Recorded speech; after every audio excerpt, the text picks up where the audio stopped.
Now let's take a look at some of the things that you can do within the current portal.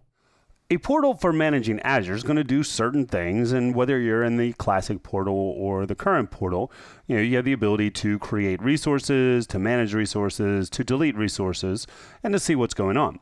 It's just that this is a much more functional portal. It maps obviously to the newer architecture, the underlying architecture that's used in the Azure resource model or Azure resource management model. In any case, let's just take a look at it. So a couple things, and you'll see some similarities.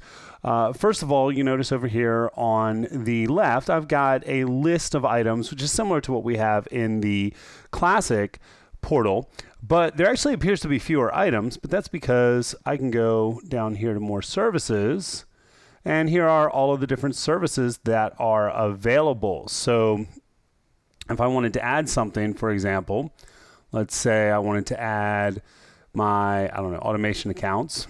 All right, I can just check that or, hit the little star and it shows up over here in the list. So that's the first thing that you'll see is you've got this customization that is really a strong element of the portal. Make the portal what you need it to be. We'll look at a couple other things we can do with that as well. Well, here we have in the middle, next to that, we've got the dashboard, and that's going to be the starting point for most of what you're going to do in the new portal. While we're on the dashboard, this too is something that is highly configurable, and it's hopefully pretty obvious. If we look up here next to where it says dashboard, I can edit the dashboard. And it ends up showing up with a grid, and there's a few different things that I can add in here, a few different tiles, and we'll see in just a bit how you can add additional tiles as well. And I can resize tiles. So for example, if I wanted service health, right now service health is, I believe, 4x2. Maybe I want that to be 2x2 and just make that a little bit smaller, and it changes the way that it works. 4x2, we'll put it back there. And you can move things, etc. And we'll see how we can put new items on the dashboard. So you come in to your portal and you see exactly what you care about. In fact, you can actually have additional dashboards. So I could create a new dashboard, and let's call this demos. Okay. And I could add some things in here. For example, I'd probably, want my all resources in here and other things I could put in there as well, but we'll just go done for right now. All right. And that's not very exciting, but you can see that I can do that. I can make it full screen, clone it, and delete it. Now up here, I've got a few capabilities. If you've got a whole lot of resources, you can search for your resources, which I don't need to do. I've got alerts, notifications, change your portal settings, send feedback, etc. So some pretty basic functionality. Now let's actually dive in a little bit. Let's go to my resource groups. So if I click resource groups, now what that does is it opens up something called a blade. Okay, and so this is my list of resource groups that are available. And one of the things that's pretty cool, anytime you're on a blade, you've got this little push pin here. And if I check that or push it, it says pinned resource groups to dashboard. Okay, and let's just go back there before I forget. Okay, so now I've got an item, I've got a tile on this dashboard for my resource groups. And I can go into an individual resource group. So now I just clicked on the resource group demos and I brought up the blade for demos. Now what you can do is you can kind of drill down as you go through your administrative activities. And for example, within the demos resource group, I've got an Ubuntu virtual machine.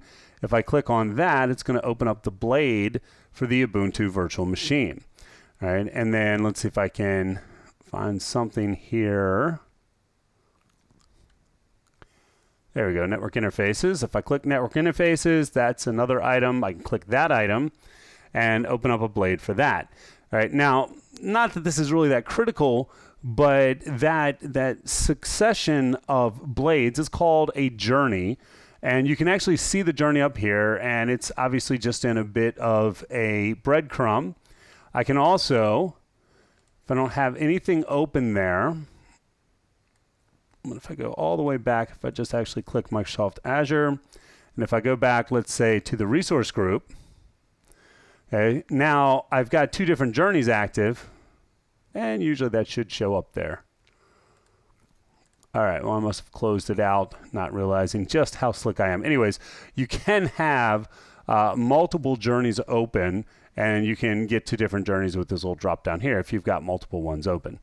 All right, now in terms of managing, and this is actually something relatively new, when you open up a blade, they used to have all the management activity on the right side of the blade. Now all the management activity is on the left side of the blade.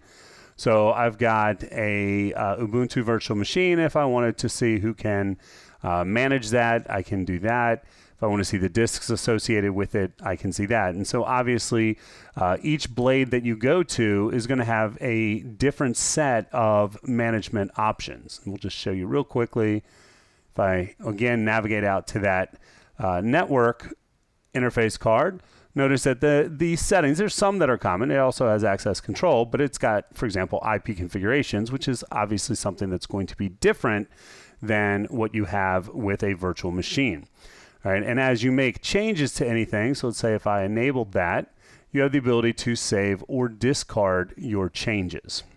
Okay, and also remember, any blade that you open up, if you want, you can pin that blade to your dashboard. Pin that to the dashboard. I go over here, and wow, this is just, there we go, resources, demos. Thought I did that guy. Let's and pin that blade to the dashboard. I will pin that, darn it. All right, and let's close it. And there we go. Took me a little while, but I did get it pinned. Okay, so I mean, this is, you're gonna, oh, one more thing, sorry, I was about to finish up. I do need to show you how to create stuff. I click new, it's pretty simple. Now there's so many different things that you can click, that you can create new, that they've got them grouped, and if I click on one of them, I get a list of items, but then I can see all, and I get this kind of search interface. So let's say, for example, I wanted things with Visual Studio. So I want Visual Studio Community. There we go.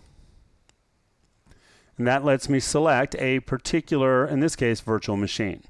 Okay, so many different things. You've got search, you've got browse capabilities, and then when I create the object, there's going to be an experience similar to the experience that you have within the classic portal, except it's more of a builder type interface as opposed to a wizard type interface where you can kind of see what you're doing through the entire process. So maybe a little bit longer than you would have liked in this, but there's so many different things. You definitely want to become familiar with this interface. If you're working in Azure, this is where you're going to spend most of your time. So just keep in mind that it's very configurable. You can really, and customizable, you can really make it so it works best for you.